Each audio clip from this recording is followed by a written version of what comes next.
इस कलयुग के राजा श्री हनुमान जी महाराज। एक घटना हम आपको बताएंगे, आश्चर्यचकित होगा।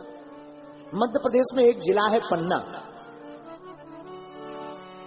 पन्ना जिले में बहुत पुरानी बात है, वहां की एक घटना है। एक ब्राह्मण जी रहते थे, पंडित जी चतुर्वेदी जी। उनके एक ही बालक था। बालक का विवाह हुआ। ब्राह्मण बड़े ही हनुमान भक्त, गुरु भक्त। जब विवाह बालक का हो गया, कुछ दिनों बाद अकस्मात उस बालक की मृत्यु हो गई। विवाह के बाद पूरे घर में शोक मातम छा गया, खूब रोना धोना हुआ। पंडित जी भी खूब रोए, लेकिन बाद में पता लगा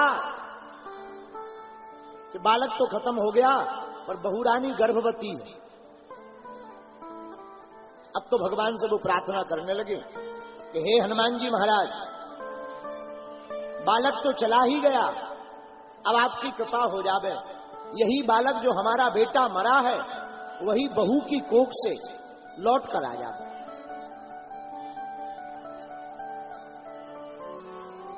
लेकिन समय का फेर बड़ा खतरनाक होता है। बालक भी मर गया, और जब बहू का चेकअप कराने के लिए डॉक्टर के पास गए, तो डॉक्टरों ने जांच में बेटी बताई। बाकायदा जांच दी, पुरानी बात है। बाकायदा जांच में कह दिया 100% चौथा महीना है बहू का, और इसके पेट में बेटी है। और 8वें महीने तक डॉक्टर बेटी बोलते रहे।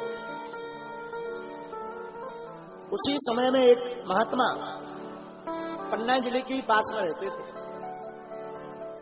बड़े हनुमान भक्त। आहा, दिन भर वो तो आंखों में आंसू भरकर राम श्री राम श्री राम श्री राम श्री राम श्री राम श्री राम श्री राम श्री राम श्री राम, आंखों में आंसू भर के राम राम कहते थे।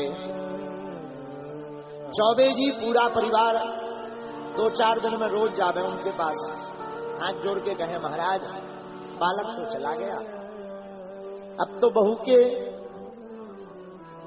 गर्भवती होने की जब से हमने खबर सुनी, थोड़ा मन को तसल्ली हुई, लेकिन अब तो भगवान से भरोसा उठ गया। क्यों? डॉक्टरों ने बेटी बताई है, 4 महीने से लगातार जांच करवा रहे।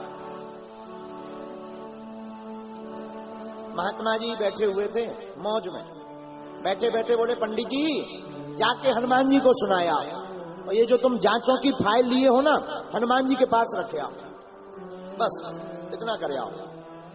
और वो पूरी फाइल कागज जो डॉक्टरी होते हैं सब हनुमान जी के पास जाकर के रख दिया। हनुमान जी की 3 परिक्रमा की, और बहू से पंडित जी ने कहा, महात्मा जी ने, बेटा बैठे बैठे कहो श्री राम जय राम श्री राम जय राम श्री राम जय राम श्री राम जय राम। बहू ने भी महात्मा की बात मानकर लगभग 1.5 घंटे तक नाम कीर्तन किया। रात हो गई, पूरा चौबे जी का परिवार घर आ गया। धीरे धीरे 8 महीना बीत गए, 9वां महीना आ गया। डॉक्टर को पुनः दिखवाया, डॉक्टर बार बार जांच करवाने पर झल्ला करके नाराज हो गया। बोले मूर्खता मत करो, जब कई बार जांच में हमने बता दिया बेटी है बेटी है बेटी है, कई जगहों पर जांच करवा लिया, फिर भी बार बार जांच करवा रहे, हम नहीं करेंगे जांच। नाराज हो गया डॉक्टर। चौबे जी कुछ न बोले, इन्हें तो अपने महात्मा अपने गुरुदेव पर भरोसा था, हनुमान जी के नाम पर भरोसा था। उसी वक्त अचानक रात्रि काल में बहू का असहनीय प्रसव पीड़ा का पेट दर्द होने लगा। एम्बुलेंस आई, हॉस्पिटल ले गई। चौबे जी बड़े ही धार्मिक, हॉस्पिटल के बाहर आसन लगाकर हनुमान चालीसा की किताब निकाली और हनुमान चालीसा पढ़ना प्रारंभ किया। और मात्र हमको बता रहे थे, बोले गुरुजी मात्र 17 पाठ हनुमान चालीसा के कर पाए। 18वें पाठ में नर्स भागती भागती आई, बोले बधाई हो चौबे जी, बेटा मर गया तो क्या हुआ, तुम्हारी बहू के बेटा हुआ है।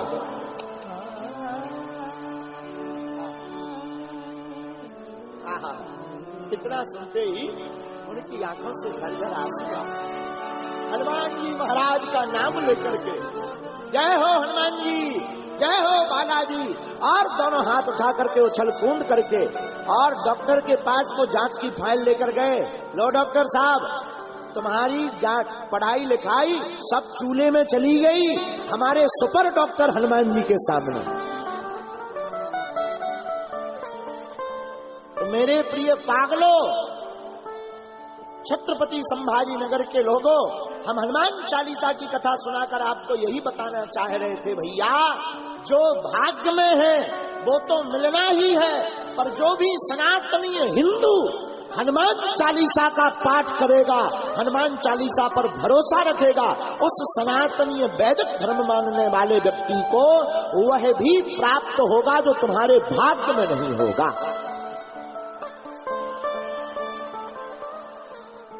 इसीलिए आप सबसे प्रार्थना है, 1 पाठ 2 पाठ, हनुमान जन्मोत्सव पर जब हनुमान जन्मोत्सव आवे तब तो 100 पाठ करना चाहिए। खुद का जन्मदिन हो तब 100 पाठ करना चाहिए। शादी की एनिवर्सरी हो, मैरिज एनिवर्सरी, ऊटी शिमला घूमने की बजाय भैया अगर एक जगह मंदिर में बैठकर 100 पाठ करोगे ना, तुम्हारा गृहस्थ जीवन बढ़िया हो जाएगा। बेटा और बेटी के जन्मदिन पर 100 पाठ अपने बेटा अथवा बेटी को करवाओगे, उस बेटा और बेटी का हैप्पी बर्थडे बड़ा वाला हो जाएगा भैया। हाँ, इन चक्करों में मत पड़ो। आजकल आप अधर्मी विधर्मी पाश्चात्य संस्कृति के चक्कर में पड़ रहे हो। लोग हैप्पी बर्थडे के नाम पर मोमबत्तियां बुझा रहे हैं। अरे मोमबत्तियां बुझाना नहीं चाहिए, अंधकार नहीं करना चाहिए। अब तू अपने बेटा और बेटी के जन्मदिन पर तो दीपक जलाना चाहिए। पाश्चात्य संस्कृति को छोड़ो, ये हेलो हाय मॉम डैड ये सब छोड़ो। कितना आनंद है माता जी पिताजी आई कहने में, कितना आनंद है। माँ, कितना अद्भुत आनंद है। माता जी पिताजी बुलाओ, हेलो हाय छोड़ो। मेरे प्रिय पागलों, अपनी वाणी में, अपने विचार में, अपने व्यवहार में प्रभु श्री राम नाम के उच्चारण को प्रारंभ कर लो। हम आपको दावे के साथ कह सकते हैं, दुनिया का कोई संकट तुम्हारा बाल बांका नहीं कर सकता है। और आज एक बात और हम बोलेंगे, छत्रपति संभाजी नगर की आज विराम की कथा में है और इसके बाद विराम करेंगे। बात ये हम बोल रहे हैं आपसे, जितने भी सनातनी हिंदू यहाँ बैठे हैं, एक एक बेटा को अपने सिर पर राम नाम का साफा बांधकर सनातन धर्म की रक्षा के लिए घर से बाहर निकाल देना चाहिए। तभी सनातन धर्म का उत्थान होगा, तभी वैदिक धर्म बचेगा, तभी हम सब हिंदुओं की जीत होगी। तभी हम, जब तक हम जातिवाद से ऊपर नहीं उठेंगे तब तक भारत में सनातन धर्म के प्रति इसी प्रकार के उपद्रव होते रहेंगे। और जिस दिन भारत का सनातनीय हिंदू जातिवाद से ऊपर उठ करके भारत हिंदू राष्ट्र की मांग जोर से करेगा, उसी दिन हमारे भारत में सनातन धर्म पर उंगली उठाने वालों की दुकानें बंद हो जाएंगी। वो तभी संभव है जब रामायण पढ़वाओगे, हनुमान चालीसा पढ़वाओगे, तभी आपके बालक और बालिकाएं संस्कारवान बनेंगे। इसलिए मेरे प्रिय साधकों, और देवता चित्त न धरई हनुमत से सर्व सुख